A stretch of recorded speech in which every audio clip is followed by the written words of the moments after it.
అందరికీ నమస్కారం. రైతు సోదరులకు, రైతు నేస్తం వీక్షకులకు స్వాగతం. నేను హనుమంత్. మనం ఇప్పటి వరకు ఎండుమిరపకాయల్ని బ్యాగ్స్లో టిక్కీల్లో ఫిల్ చేసే యంత్ర పరికరాన్ని గురించి తెలుసుకోవడం జరిగింది.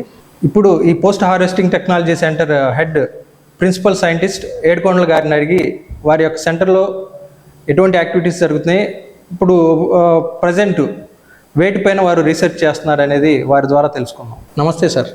నమస్తే అండి. సార్, ఇక్కడ మీ సెంటర్లో అంటే ఎటువంటి యాక్టివిటీస్ జరుగుతున్నాయి సార్? సార్, ఇది పోస్ట్ హార్వెస్ట్ టెక్నాలజీ సెంటర్. ఇది ఆచార్య ఎన్జీ రంగా అగ్రికల్చర్ యూనివర్సిటీ కిందకు వస్తుంది. 1982 సంవత్సరంలో దీన్ని స్థాపించారు. ముఖ్యంగా ఈ పోస్ట్ హార్వెస్ట్ టెక్నాలజీ సెంటర్ ఉద్దేశం ఏంటంటే పంట కోత అనంతరం పంట నష్టాన్ని నివారించడం, అదేవిధంగా పంటలో వాల్యూ అడిషన్ అంటే విలువ జోడింపుని వేగవంతం చేసి రైతుకు ఎక్కువ ధర మార్కెట్లో పలికేటట్లు మేము పరిశోధనలు ఎక్కువగా ఇక్కడ చేస్తుంటాం. ముఖ్యంగా ఇక్కడ చేసిన పరిశోధనలు ఏముంటాయంటే, మన రాష్ట్రంలో ఎక్కువగా వరి పంట పండుతుంది కాబట్టి వరికి సంబంధించి వరి కోసిన వెంటనే మనం బ్యాగుల్లో నింపి మార్కెట్కి తరలిస్తే చాలా ప్రాబ్లం అవుతుంది. ఎందుకంటే వరిలో తేమ శాతం చూసుకొని మనం దాన్ని బ్యాగింగ్ చేయాలి. సో దానికోసం ఆరుదల యంత్రం ఒకటి చేసాం. 5 టన్నుల ప్యాడీ డ్రైయర్ ఒకటి తయారు చేసాం. అదేవిధంగా ఇప్పుడు మనం వరిని కొత్త బియ్యం వండితే అది ఏమవుతుందంటే పేస్ట్ లాగా చిమిడిపోతుంది దాంట్లో అమైలోపెక్టిన్ అనే ఎంజైమ్స్ వల్ల. సో దానికి మేము రీసెర్చ్ చేసి దానికి ఒక టెక్నాలజీ డెవలప్ చేసాం. ఈ టెక్నాలజీ వల్ల ఏమవుతుందంటే కొత్త రైసు పాత రైస్గా త్వరితగతిన వేగంగా తయారవుతుంది అన్నమాట. ఈ టెక్నాలజీ కూడా ఈ పరిశోధనా కేంద్రంలో తయారు చేయబడింది. ఇవి ముఖ్యంగా వరికి సంబంధించిన టెక్నాలజీస్. ఇదే విధంగా మనం కమర్షియల్ క్రాప్స్ అయిన పసుపుకు కూడా కావాల్సిన ఎక్విప్మెంట్ తయారు చేసాం. ఉదాహరణకి పసుపు ఇంతకుముందు నీళ్ళల్లో ఉడికించేవాళ్ళు. పసుపు నీళ్ళల్లో ఉడికించడం వల్ల ఏమవుతుందంటే దాని రంగులో నాణ్యత అనేది తగ్గిపోతుంది. సో దానికోసం మేము ఆల్టర్నేటివ్ మెథడ్ ఏం చేసామంటే స్టీమ్ బాయిలింగ్ మెషిన్ ఒకటి తయారు చేసాం. అలాగనే బాయిలింగ్ చేసిన తర్వాత పసుపు డ్రై చేసిన తర్వాత మళ్ళీ దాన్ని పాలిష్ చేయడానికి పాలిషర్ కూడా డెవలప్ చేసాం. ఈ విధంగా పసుపుకు సంబంధించిన మెషినరీ కూడా తయారు చేసాం. అదేవిధంగా మనం ముఖ్యంగా గుంటూరు డిస్ట్రిక్ట్ తీసుకున్నట్లయితే ఎండుమిరపకాయలు ఎక్కువగా పండిస్తుంటారు. మిర్చి పంట ఎక్కువగా ఉంటుంది. దీంట్లో మిర్చి జనరల్గా రైతు సోదరులు ఏం చేస్తుంటారంటే కళ్ళాల్లోనే ఆరబెడతారు. కళ్ళాల్లో ఆరబెట్టినప్పుడు అఫ్లోటాక్సిన్స్ అనే వీటి వల్ల అవి తొందరగా పాడయ్యే ఛాన్స్ ఉంటుందన్నమాట. అది చాలా టాక్సిక్ మెటీరియల్. అది చిన్నపిల్లలకి చాలా ఇబ్బంది, జీర్ణకోశ వ్యాధులు అవన్నీ కలిగిస్తుంది అన్నమాట. ఇది మనం బయట మిర్చిని ఎండబెడితే ఈ ప్రాబ్లం ఉంటుంది. దీన్ని అవాయిడ్ చేయడానికి ఏం చేసామంటే మల్టీపర్పస్ సోలార్ డ్రైయర్ అని ఒకటి తయారు చేసాం. దీంట్లో ప్లాస్టిక్ షీట్, గ్రీన్ హౌస్ మాదిరిగా ప్లాస్టిక్ షీట్ ఉంటుంది.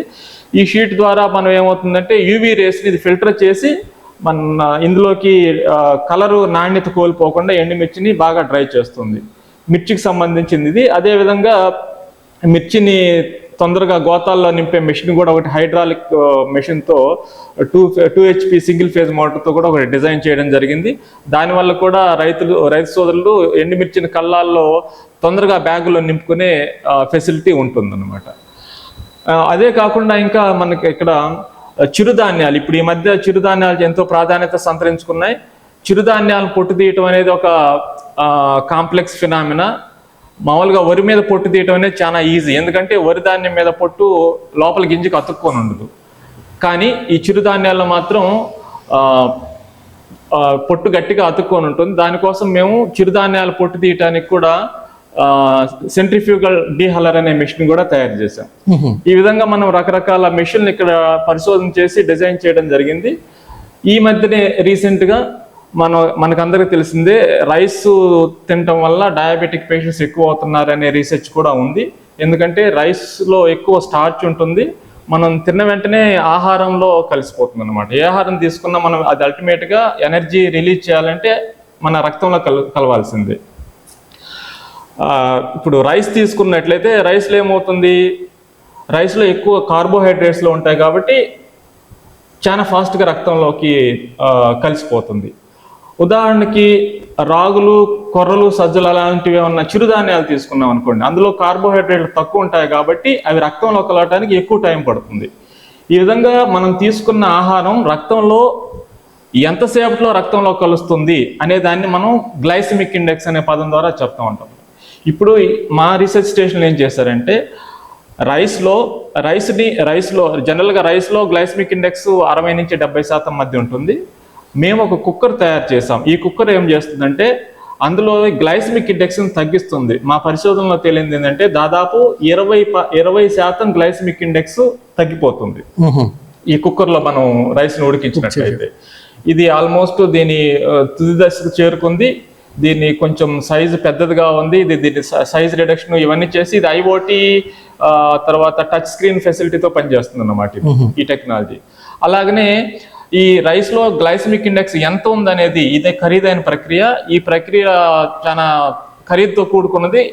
కానీ మా దగ్గర శాస్త్రవేత్తలు పరిశోధన చేసి ఒక శాంపుల్ రైస్లో గ్లైసెమిక్ ఇండెక్స్ కేవలం 7,500 రూపాయలకే కనుగొనేటట్లు తయారు చేశారు.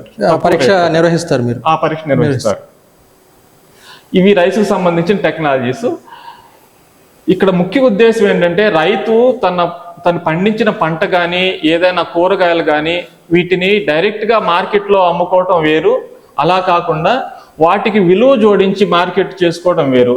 విలువ జోడిస్తే ఏమవుతుందంటే ఆటోమేటిక్గా దాని రేటు పెరుగుతుంది. ఉదాహరణకు మనం కందులు తీసుకున్నాం అనుకోండి, కందులు తీసుకుంటే మార్కెట్లో ఒక రేటు ఉంటుంది. అదే కందుల్ని పై పొట్టు తీసేసి దాన్ని బేడలుగా మార్చి దాల్గా తయారు చేసి దాన్ని ప్యాక్ చేసి నీట్గా లేబులింగ్ చేసుకొని దాని FSSAI నంబర్ కూడా ఇచ్చి అది మార్కెట్లోకి ఇంట్రడ్యూస్ చేస్తే కస్టమర్ దాని వెంటనే కొంటాడు అనమాట. మా పోస్ట్ హార్వెస్ట్ టెక్నాలజీ ముఖ్య ఉద్దేశం ఏంటంటే రైతు ఒక ఫార్మర్గానే కాకుండా తను ప్రాసెసర్గా మారి ఆహారంలో విలువ జోడించి దాన్ని మార్కెట్లో ప్రవేశపెడితే అతనికి ఎక్కువ లాభం చేకూరే విధంగా ఉంటుంది అన్నమాట. అప్పుడే వ్యవసాయం గిట్టుబాటు అవుతుంది. అది ఇప్పుడు చెప్పిన పరిశోధనలే కాకుండా ఇప్పుడు మనం ప్రజెంట్ ఇంకా కొత్త టెక్నాలజీస్ కూడా పైప్ లైన్లో ఉన్నాయి. ఉదాహరణకి మనం ఒక ఫుడ్ తీసుకుంటే అది స్పాయిల్ అయిందా లేదా అనేది మనకు తెలియదు. ఉదాహరణకి రెస్టారెంట్లో ఎప్పటి ఫుడ్ ఎప్పుడు పెడుతున్నారో కూడా తెలియదు. ఈ ఫుడ్ ఇన్స్పెక్టర్లు కూడా దాడి చేసి చూస్తూ ఉన్నారు. అలాంటి మనం డివైస్, ఫర్ ఎగ్జాంపుల్ ఈ డివైస్ పెట్టి ఆ ఫుడ్ స్పాయిల్ అయిందా లేదని వెంటనే తెలిసిపోతుంది. ఇది IoT బేస్డ్ సెన్సర్స్తో పనిచేస్తుంది అన్నమాట. అలాంటి ఫుడ్లో స్పాయిలేజ్ డిటెక్ట్ చేసే సెన్సార్ కూడా మా పరిశోధనలో ఒకటి కనిపెట్టబడింది. అంతేకాకుండా ఆల్రెడీ మా దగ్గర ఆహార పదార్థాలు షుగర్ ఫ్రీనా లేకపోతే అందులో షుగర్ ఉందా అనే విషయం కనుక్కోవడానికి కూడా పేపర్ బేస్డ్ స్ట్రిప్స్ లాంటివి డిజైన్ చేసి ఫ్యాబ్రికేట్ చేసి మార్కెట్స్ లో అంటే షుగర్ ఫ్రీ స్వీట్స్ అని ఇట్లా వస్తున్నాయి. అవి నిజంగా వాళ్ళు చెప్పే వాళ్ళ క్లెయిమ్ నిజమా కాదని మనం టెస్ట్ చేయొచ్చు అనమాట. సో అట్లా ఆ ఎక్స్పర్టైజ్ తోటే మేము ఇప్పుడు కొత్తగా ఏం చేస్తున్నామంటే ఇప్పుడు రైతు పసుపు పండిస్తున్నాడు. పసుపులో కుర్కుమిన్ అనేది ఉంటుంది. ఆ కుర్కుమిన్ కంటెంట్ 4 to 5% కంటే ఎక్కువ ఉంటేనే అది ఎక్స్పోర్ట్ బాగా తీసుకుంటారు. సో ఇప్పుడు రైతు పండించిన పసుపులో కుర్కుమిన్ కంటెంట్ 4 ఉందా లేకపోతే బిలో 4 ఉందా అనేది మేము ఒక ఫిగర్ ఫైనలైజ్ చేసి దాన్ని కూడా ఈ పేపర్ బేస్డ్ స్ట్రిప్స్ తో మనం టెస్ట్ చేయొచ్చు అన్నమాట. అందులో కుర్కుమిన్ కంటెంట్ ఎంత ఉంది, ఎక్స్పోర్ట్ ఓరియంటెడ్కి సరిపోతుందా లేదా సరిపోదా, అలాంటి paper based curcumin content determine చేసే స్ట్రిప్స్ కూడా తయారు చేస్తున్నాం. ఇంకొకటి ఏంటంటే అంత మ్యాంగోకి సంబంధించిన విలువ జోడింపు అన్నమాట. మ్యాంగో వాల్యుయేషన్, దాని పైన తొక్క తీసేది అంతా మాన్యువల్గా చేస్తున్నారు. ఇప్పుడు మీరు మామిడి పండించే ప్రదేశాలని మీరు చూస్తే అక్కడ ఏం చేస్తారు, అందరూ కూర్చొని ఏం చేస్తారంటే కత్తి తీసుకొని దానిపైన స్కిన్ అంతా రిమూవ్ చేస్తారు. అది చాలా లెబోరియస్ ప్రాసెస్. దానికి మేము ఒక మ్యాంగో పీలర్ ఒకటి డిజైన్ చేయబోతున్నాం. అలానే పీల్ అయిన తర్వాత మ్యాంగో నుంచి దాని పల్ప్ రిమూవ్ చేసే మెషిను, ఫైనల్గా ఆ విత్తనాన్ని కూడా 4-5 ముక్కలు చేసి అందులో సీడ్ ఉంటుంది కదా, కెర్నల్, అది ఎక్స్ట్రాక్ట్ చేసేస్తాం. దాని నుంచి ఆయిల్ కూడా తెస్తాం అనమాట. ఇట్లా మ్యాంగోకి సంబంధించింది అది ఆ రీసెర్చ్ కూడా లైన్లో ఉంది. అదేవిధంగా ఇంకా మనకి ఇప్పుడు మినుములు వస్తున్నాయి. మినుములు వస్తే ఒక చోట పాలిష్డ్ మినుమును ప్రిఫర్ చేస్తున్నారు, ఇంకో చోట అన్పాలిష్డ్ మినుము ప్రిఫర్ చేస్తున్నారు. దీనికి సంబంధించిన రీసెర్చ్ యాక్టివిటీ కూడా తీసుకుంటున్నాము. అదేవిధంగా ఒక పల్స్ మిల్లింగ్లో మినుములు గుళ్ళు అవటానికి 2 నుంచి 3 రోజుల ప్రక్రియ అన్నమాట ఇది యాక్చువల్గా. మేము ఇంకో పరిశోధనలు ఏంటంటే ఆ 3 రోజుల వ్యవధిని దాదాపు 1 రోజు కంటే తగ్గించడం జరిగింది ఇన్ఫ్రారెడ్ రేడియేషన్ ఇచ్చి వాటిని డ్రై చేయటం వల్ల. సో తర్వాత ఇవి ఇడ్లీకి కానీ దోశకి కానీ వాడినప్పుడు అవి దాన్ని బ్యాటర్ క్వాలిటీ అంటారు, ఎంత ఉబ్బుతుంది, ఉబ్బే గుణం అన్నమాట. అది రకరకాల మినుము వెరైటీస్కి ఎలా ఉందనేది కూడా టెస్టింగ్లో ఉంది ప్రస్తుతం. ఈ విధంగా మేము రకరకాల టెక్నాలజీస్ అన్ని డెవలప్ చేసి వీలైనంత వరకు రైతుకు తొందరగా చేరవేసి రైతు లాభపడే విధంగా మార్కెట్లో తన ప్రొడ్యూస్ నమ్ముకోవాలనే ఉద్దేశంతోనే ఉంటాం ఇప్పుడు. సార్, అంటే మీరు మాటల్లో మీ దగ్గర అదే డిజైన్ చేయబడిన చాలా మిషనరీస్ గురించి ప్రస్తావించారు కదా. అవును. అవి అంటే నేను ఇక్కడ చూసినప్పుడు కనిపించలేదు. అంటే అవి ఏంటంటే వాటి స్టేటస్ అంటే మీరు డిజైన్ చేసి ఎక్కడికైనా మూవ్ చేసేస్తారా, ఏంటి పొజిషన్ వాటి? మెషిన్స్ అంటే ఫస్ట్ మేము డిజైన్ చేస్తాం, ఫస్ట్ పీస్ డిజైన్ చేస్తాం. ఫస్ట్ పీస్ డిజైన్ చేసిన తర్వాత ఆ డిజైను లేదా డ్రాయింగ్ ఒక మ్యానుఫ్యాక్చర్తో ఎంఓయూ చేసుకుంటాం, మెమరాండమ్ ఆఫ్ అండర్స్టాండింగ్ ఎంఓయూ చేసుకుంటాం. ఆ ఎంఓయూ చేసుకున్న తర్వాత ఇంకా డైరెక్ట్గా ఫార్మరు ఫ్యాబ్రికేట్ని అప్రోచ్ అవ్వచ్చు అన్నమాట. సో అందుకే మీకు అన్ని ఇక్కడ చూస్తే ఒక్కొక్క పీసే కనిపిస్తుంది. ఫర్ ఎగ్జాంపుల్ ఈ చిల్లీ కాంపాక్షన్ యూనిట్ ఉంది, ఒక పీసే కనిపిస్తుంది మీకు. దాల్ మిల్ ఉంది అనుకోండి, ఒక పీసే కనిపిస్తుంది. సో మిగిలిన పీసెస్ మన ఫార్మర్స్ ఏంటంటే డైరెక్ట్ గా వాళ్ళు అప్రోచ్ అవ్వచ్చు అనమాట. ఆ పర్టికులర్ కంపెనీతో మేము ఎవరితోటైతే ఎంఓయూ చేసుకున్నాము ఆ డీటెయిల్స్ అన్ని మేము సప్లై చేస్తాం ఫార్మర్ కి. మిమ్మల్ని అప్రోచ్ అయితే అన్ని ఇస్తాం. ఇప్పుడు ఫస్ట్ పీస్ మీ దగ్గరే ఉంటాయి కాబట్టి. అవును. వాటితోటి అంటే డైరెక్ట్ సేల్ లేదు, డైరెక్ట్ సేల్ ఇక్కడ నుంచి లేదు. మరి అంటే ప్రాసెసింగ్ సర్వీస్ ఏమైనా ఉందా అంటే మీ దగ్గర? ప్రాసెసింగ్ సర్వీస్ కూడా ఉందండి. ఎందుకంటే ఉదాహరణకి ఇప్పుడు చూడండి, ఒక రైతు ఏమైనా ఆర్గానిక్ పంట పండిస్తున్నాడు అనుకోండి, ఆర్గానిక్ వరి పండించాడు అనుకోండి, ఇప్పుడు అతను వడ్లు బయట రైస్ మిల్కి తీసుకెళ్ళాడంటే అక్కడ మిక్స్ అయిపోతుంది, మిగిలిన వెరైటీస్ తోటి మిక్స్ అయిపోతుంది. సో అలాంటి రైతులకు ఉపయోగంగా ఉండాలని మేము చేసామంటే మినీ రైస్ మిల్ సర్వీస్ మా దగ్గర ఉంది. ఈ మినీ రైస్ మిల్ ఏం చేస్తామంటే వాళ్ళు ఆర్గానిక్ రైస్ పండించిన, అదేవిధంగా కొంతమంది రైతులు కలర్ రైస్ పండిస్తున్నారు ఈ మధ్య, బ్లాక్ రైస్ అని, రెడ్ రైస్ అని, వాళ్ళకి ఆ ఫెసిలిటీ బాగా ఉపయోగపడుతుంది. యూనివర్సిటీ కూడా చాలా తక్కువ రేటు తోటే, ఉదాహరణకి ప్యాడీ తీసుకున్నట్లయితే కేజీకి ₹2 మాత్రమే తీసుకొని మేము వాళ్ళకి రైస్ మిల్లింగ్ చేసిస్తాం. అట్లా ఏమేమి ప్రాసెసింగ్స్ ఉన్నాయి? అలాగే మనకి పల్స్ మిల్లింగ్ ఫెసిలిటీ కూడా ఉంది అక్కడ రైతులకు ఉపయోగించేటట్లు. మిల్లెట్స్ కూడా ఉంది, చిరుధాన్యాలకు పొట్టు తీయటం కూడా ఉంది. ఆ పల్సెస్ కి అయితే మనం pulse milling, mini pulse mill ఉంది, మినీ దాల్ మిల్ అంటాం దాన్ని. దాంట్లో మనం కందుల్ని పొట్టు తీసి బేడలుగా చేయటం కానీ, అదే విధంగా మినువులు పై పొట్టు తీసి సాయి గుడ్లుగా చేయటం కానీ, వీటికి కూడా చాలా తక్కువ రేటు తోటి మినువులు కందులకైతే కేజీ ₹15 లెక్కన తీసుకుంటాము.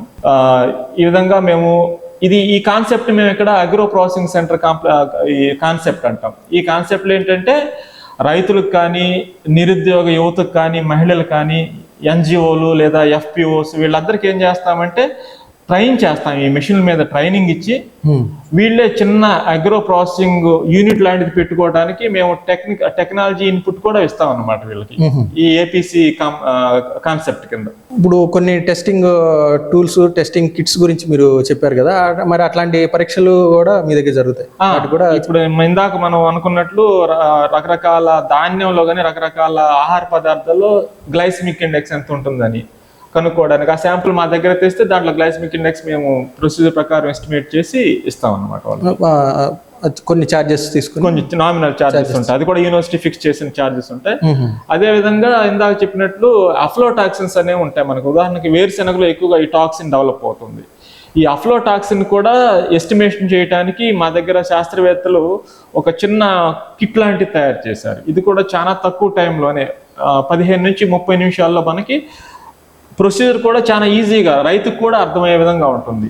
ఉదాహరణకి పసుపు లేదా వేరుశెనగల్లో అఫ్లోటాక్సిన్ ఉందా లేదా అనేదాన్ని వాళ్ళు శాంపుల్ ప్రిపేర్ చేసి ఆ శాంపుల్ కార్డులో పెడితే 15 నుంచి 20 నిమిషాల్లో తెలిసిపోతుంది. అఫ్లోటాక్సిన్ ఏంటి అండి? అఫ్లోటాక్సిన్ అనేది ఒక విష పదార్థం అన్నమాట. అఫ్లోటాక్సిన్ అనేది ఒక టాక్సిక్ మెటీరియల్, అది ఫంగస్ వల్ల ప్రొడ్యూస్ అవుతుంది అన్నమాట. ఫంగస్ మన ఫుడ్ మెటీరియల్ మీద అటాక్ చేసినప్పుడు ఫంగస్ నుంచి రిలీజ్ అయ్యే ఒక విష పదార్థం. ఇది ఆహార పదార్థాలతో పాటు మనం కడుపులోకి చేరితే మాత్రం దీనివల్ల చాలా సమస్యలు ఉన్నాయి. వెరీ డేంజరస్ టాక్సిన్ అన్నమాట.